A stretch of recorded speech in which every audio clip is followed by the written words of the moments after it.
Yeah, hey everyone, Matt Hartman here. I'm one of the customer engineers within Apigee API Management.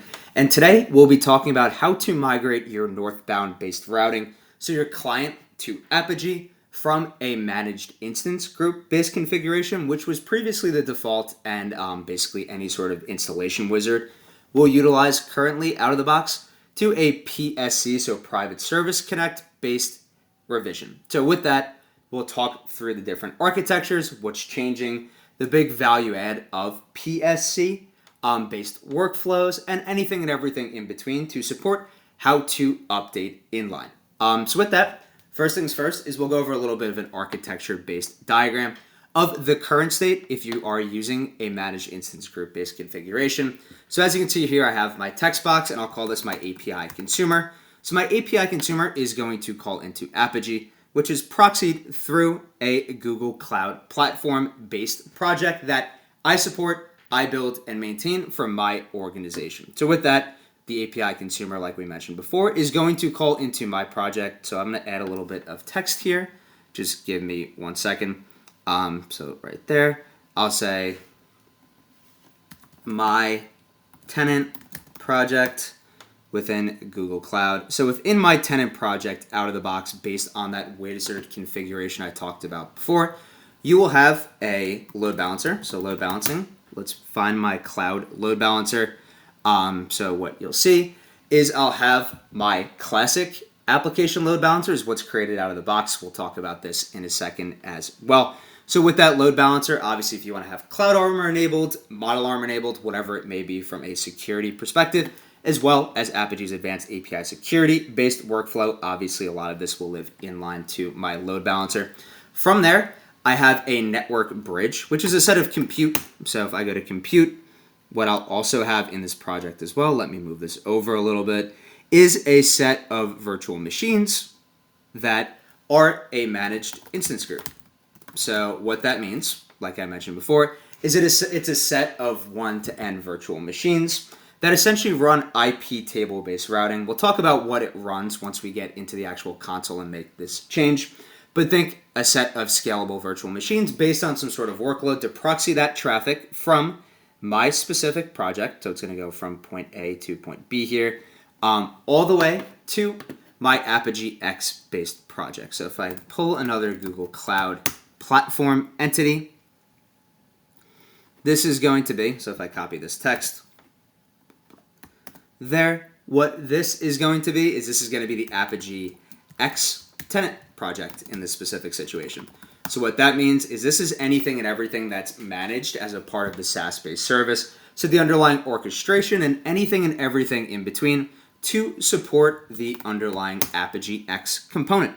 So what's going to happen from that order of operation perspective is this is going to call into this, and the cloud load balancer is going to be proxied through that managed instance group right there. So your API consumer will call into the load balancer, and that IP table-based routing is going to be orchestrated via managed instance group to my Apigee instance. So again, IP-based routing. What's going to change as a part of this workflow, which is going to make it a lot easier from a scalability and a supportability perspective, is, okay, I'm now going to remove my managed instance group. Inherently, we're going to remove the cloud load balancer to create the new global load balancer-based entity. But what's actually going to change is this Apigee X instance here actually exposes so I'm going to move this over a little bit. What this exposes as a part of the underlying initialization is a service attachment. Again, this is just a way to privately connect to my service without going through the internet. And I can essentially establish some sort of configuration object in my tenant project through a private service connect network endpoint group.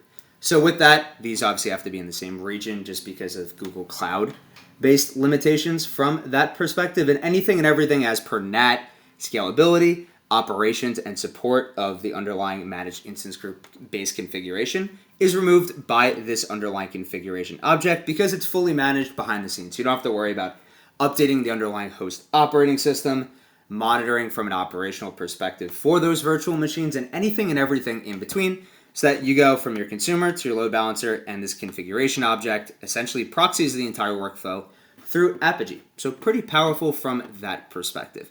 Okay, that's all great in action, but what we can do now is we can showcase how this actually works behind the scenes. So with that, as you can see here, you should be able to see my MIG to PSC based configuration that I currently have up right now.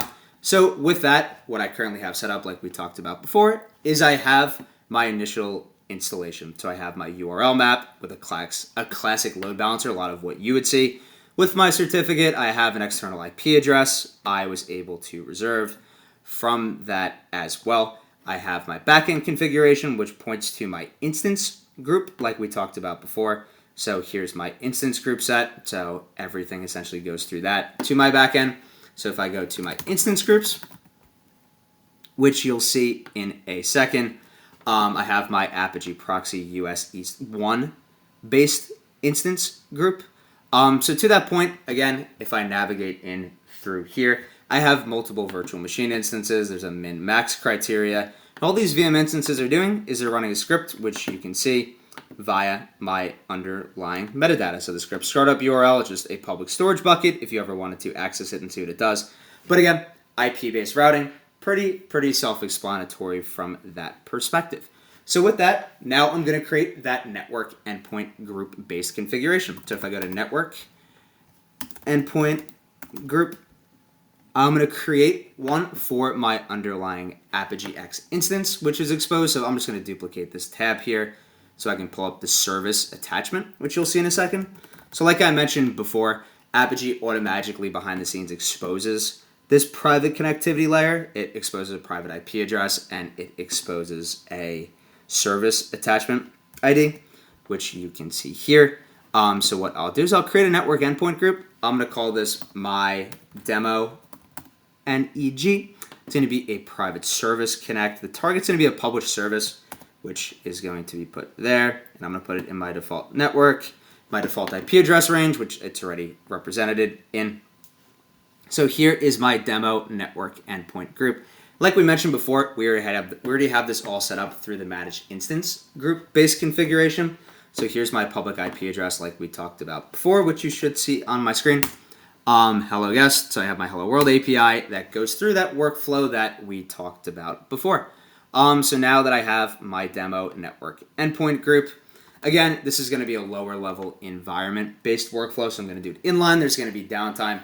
Depending on your DNS provider, you can obviously modify this to have little to no downtime, just given the fact that most DNS services and most published services expose some sort of weighted round robin policy or orchestration framework, where what you would do is essentially say, okay, here's my DNS endpoint. It should go 10% to this new entity, 90% to the old, and you can slowly deprecate it. For this, again, I'm just going to make it very easy for me and make it in line. So what I'll do is I'm going to delete this underlying proxy URL map. I might need to delete another entity as a part of this, so I'm going to remove my backend service. I'm going to create a new one, remove my health, or actually I'll remove my health check, not a big deal. I'm going to keep my SSL certificate because I'm going to reuse that. I'm going to reuse that external IP address. So I'm going to delete these selected services. So what it's going to do again is remove this entirely, and from there I can reuse all of those assets, which is very, very helpful. So with that, let's just give it a minute to delete.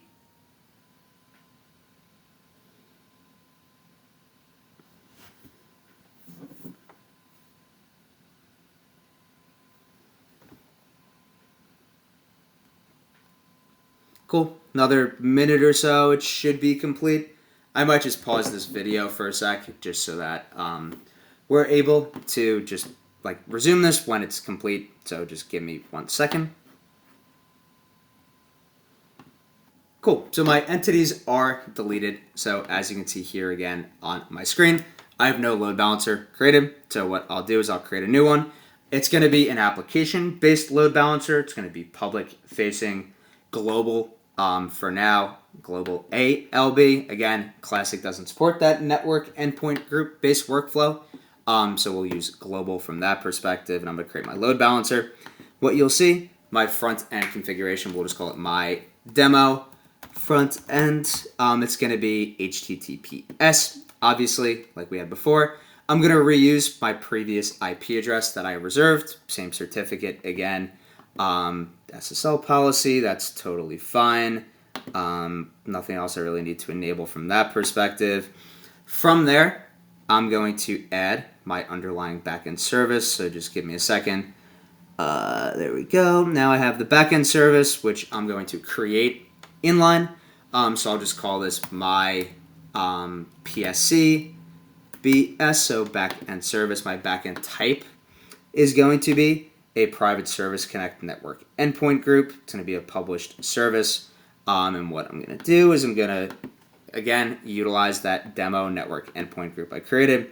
Don't really need anything else enabled for now. So nothing Cloud Armor or CDM related. Obviously, I can modify that as needed. So I'm going to select that. Got that enabled. My routing rules. So everything just goes to my service, review, and finalize. And I'll just call this my PSC LB. Cool. So I will create that. And that's really it. It's realistically that easy behind the scenes. You can obviously clean up any other dependency resources. But pretty soon, once this is created and finalized, again, we'll be able to access that Hello World service in a second. So I'm just going to put this on pause while this is being created. Okay, so now that the load balancer is fully configured, as you can see here, again, I have my instance set, and we go back to our load balancer tier. Again, my PSC load balancer, my ALB external pointing to my backend service, and if I refresh my screen, I should get that same Hello World base configuration. So my managed instance group is deleted and anything and everything in between. So I should be good to go now.